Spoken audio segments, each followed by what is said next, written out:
tuned in to Jaja's Mic. It's a pleasure to have you.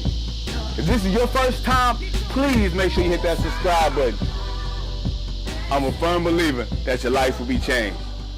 Ladies and gentlemen, so check this out, y'all.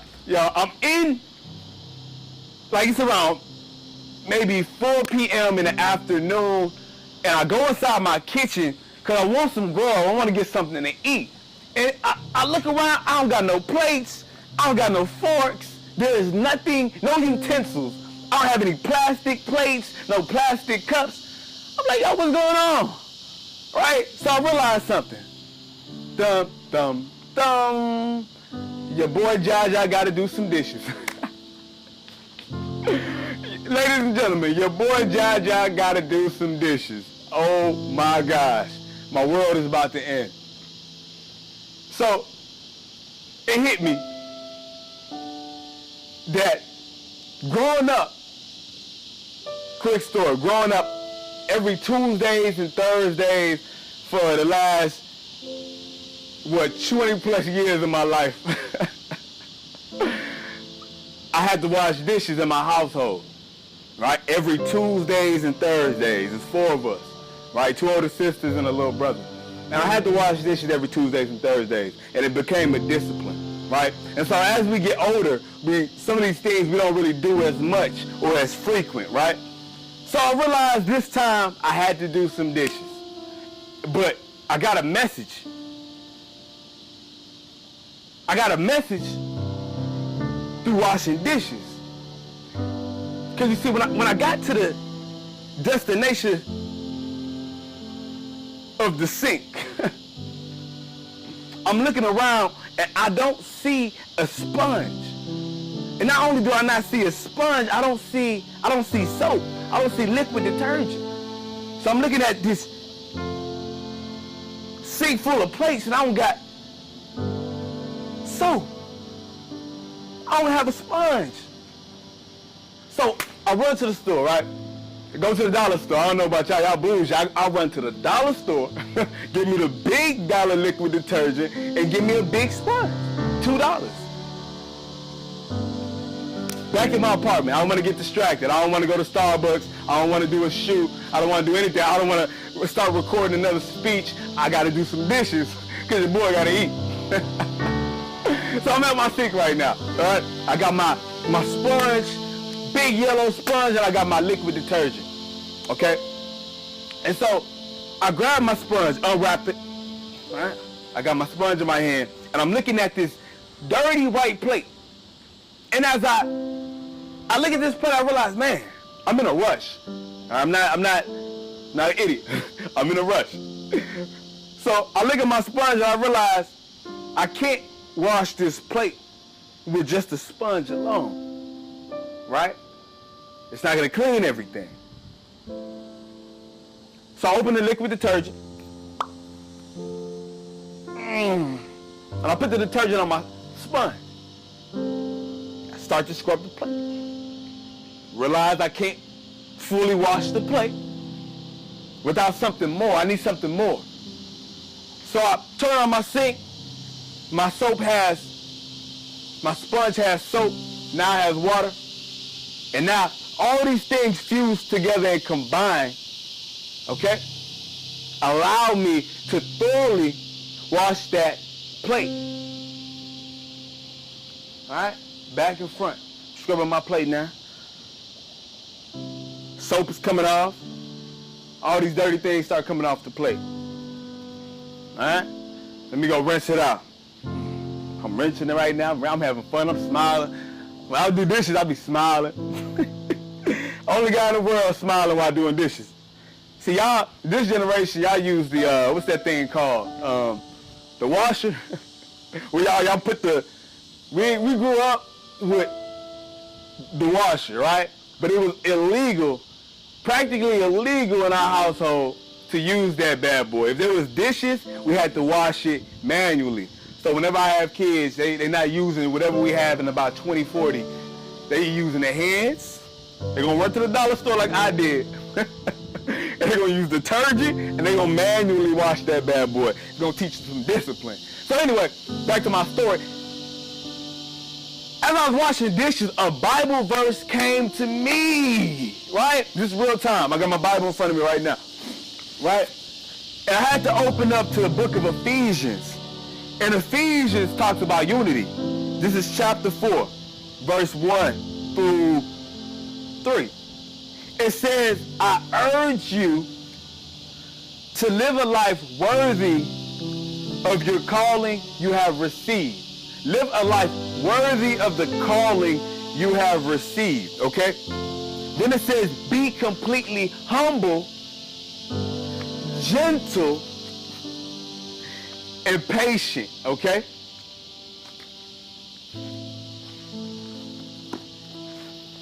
Let me tell you something about that verse that I got from washing dishes.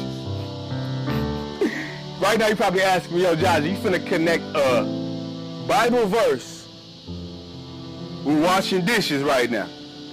I need you to delete your YouTube and go home. But hear me out, hear me out, hear me out, hear me out, hear me out. Because the very first thing it tells us to do is to be humble. To be humble, ladies and gentlemen, is to be able to receive, to be able to digest, to be able to accept. You see, when you're conceited, you think you know it all.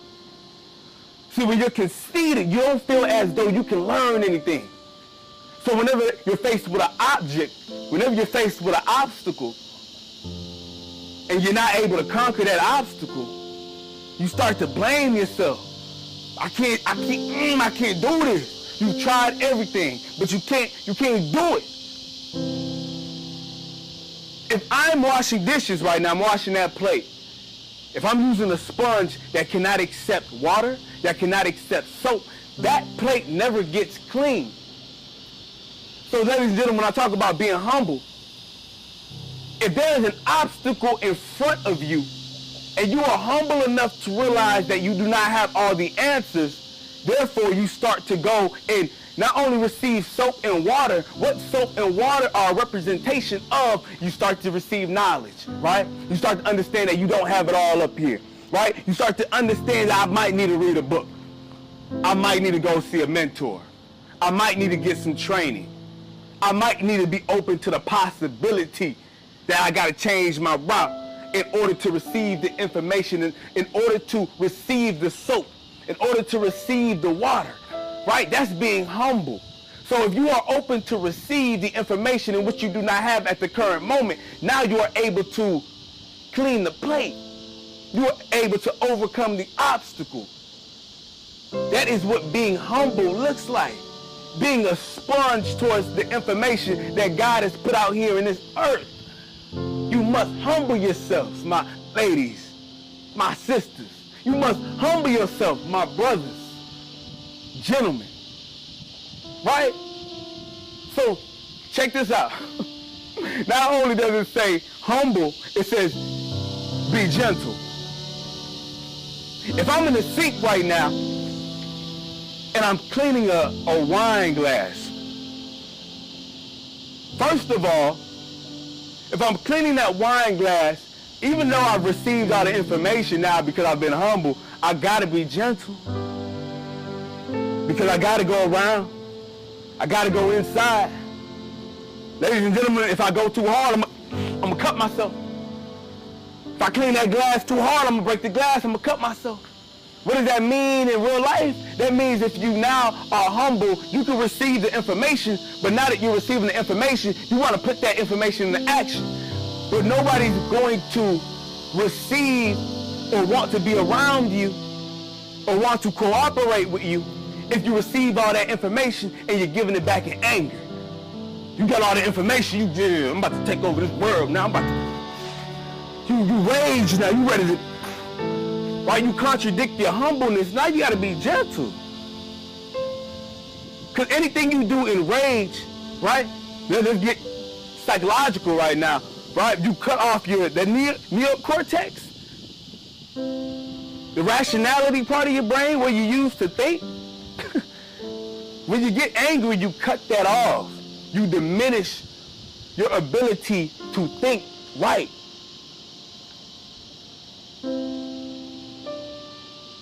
You're cutting off your neocortex, that analytical bad boy. So the Bible is giving you some psychology right now. Be humble, be able to receive the information. Now, be gentle so you can apply the information. There's no application without being gentle. You can work. See, this is the problem. We think gentle is like, yo, I'm being weak, no, you can be consistent and be gentle. You can be persistent and be gentle. Those two are not the same. Weak, lazy, no. Two different, that's a whole nother story. We'll get into that a couple weeks later. But today, it says be humble and be gentle. And last but not least, it says be patient. Be patient. Because now that you receive that information, a lot of times we want to rush. We want to see the progress right now. If it don't come right now, ooh, I'ma quit. If it doesn't come right now, ooh, it must not work. If I were to say, yo, when I got that soap and I got the sponge, that's like putting all that together, and now I got the glass in my hand, and I want to touch it. I spend like 30 seconds on the plate. I spend 30 seconds on the plate, it's not gonna be clean. If I give that plate some more love, I get the details, I get in between the cracks. Come on. If I get a fork out of the sink and I'm washing the fork and I just real quick, it's not gonna be clean. I gotta be gentle. I gotta humble myself, and I gotta be patient through the process of cleaning that fork. I gotta get in between the cracks of the fork. Ladies and gentlemen, hear what I'm saying? Ephesians tells us that calling, your calling, I'm talking about your calling, requires you to be humble. Once you know what that calling is, right? Or if you don't know what that calling is, still be humble and continue to receive the information that you need to receive. Continue to know that you don't got it all. Receive the information. Be a sponge. Because what happens to the sponge becomes powerful. The sponge becomes useful. The sponge becomes necessary. If you want to become necessary, if you want folks to need you in life, if you want to be great, if you want to be legendary, if you want to be phenomenal, you must be a sponge. You must receive the information in which God is calling you to receive, and then you will be phenomenal. You will be indispensable. People cannot get rid of you because you receive all of the information that God was telling you to receive for your prime time, right? How valuable is a sponge? How valuable is that washing machine?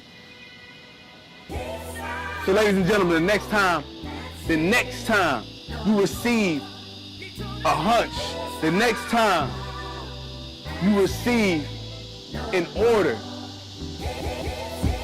understand and process it the right way by being gentle. Try to get more information on the situation at hand by reading, asking a mentor, learning a little bit more. Be humble yourself a little bit. And then be patient. And if you do those things in life, all of your dishes will eventually become clean. And you will be able to eat off it.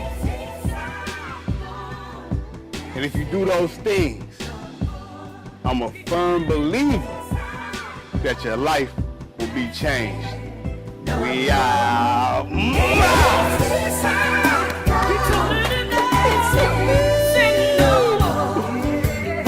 minutes. Going too long with it. I gotta shorten it. I gotta find a way to shorten it.